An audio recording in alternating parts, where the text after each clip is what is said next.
So you want to get big and strong upper body. Well, the first thing you're going to have to do is correct your posture. And I'm going to show you 5 exercises that I use for warm-ups to make sure that my posture and my strength go through the roof.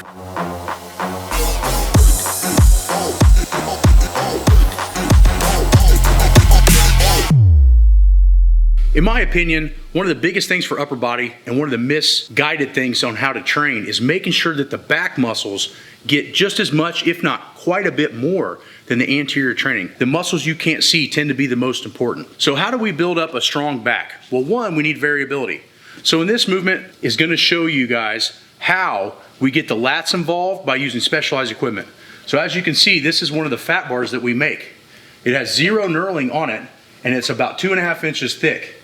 Now, why would we make it this way, different than almost everybody else? 1, I don't want to tear up my skin because I'm going to have to deadlift later.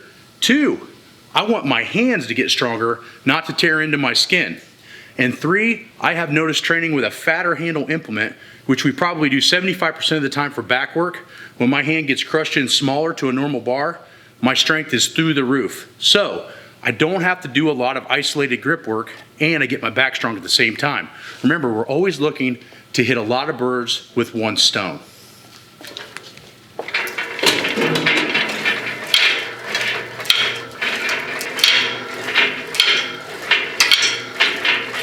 Sometimes equipment styles and what stuff is made for is not always what it seems. So this is actually a machine for lower back, which we'll shoot videos on later.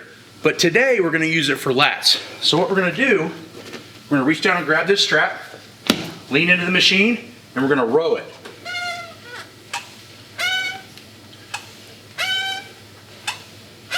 And then we would switch sides. But the point is that the last exercise you saw, we did a pull down. This one is more of a row.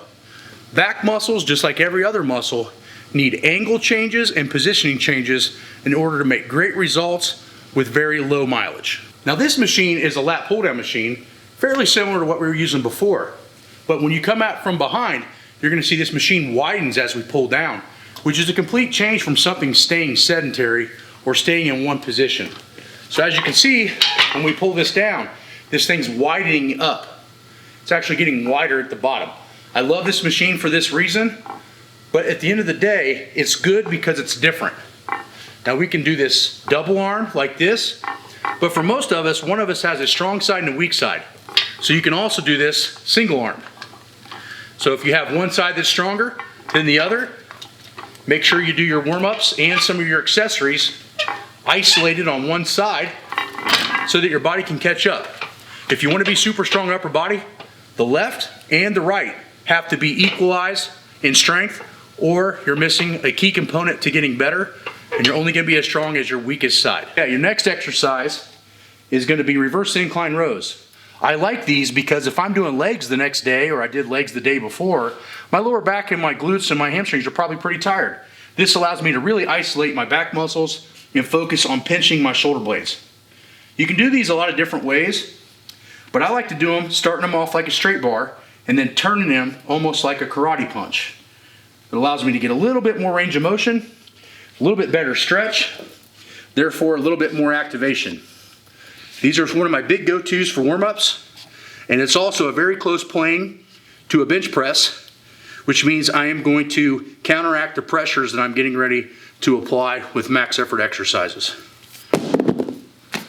So the last exercise we're going to show is a normal dumbbell row. We've all probably done them before if we've been in the gym before, but I have a twist to them that I don't see very many people do. Grab the dumbbell, put your hand on the other side of the bench as so. Now when you're getting ready to do your rows, go all the way to the ground and touch it and pause, and then pull from here. Set it back down all the way to the ground and pause for a second and pull it back. This is going to force you to have very, very good technique and a big lat stretch. And the more you stretch that lat, the more it's going to grow. If you just do it normal, you're still going to get some activation, but you're not going to get near the stretch of the lat to get it to grow. So one tip is set it on the ground and pull it from here, and your back will grow way faster. So you've seen the 5 lat exercises that we use to get the bench press super strong and get the lats super stable so that we can do this a long time.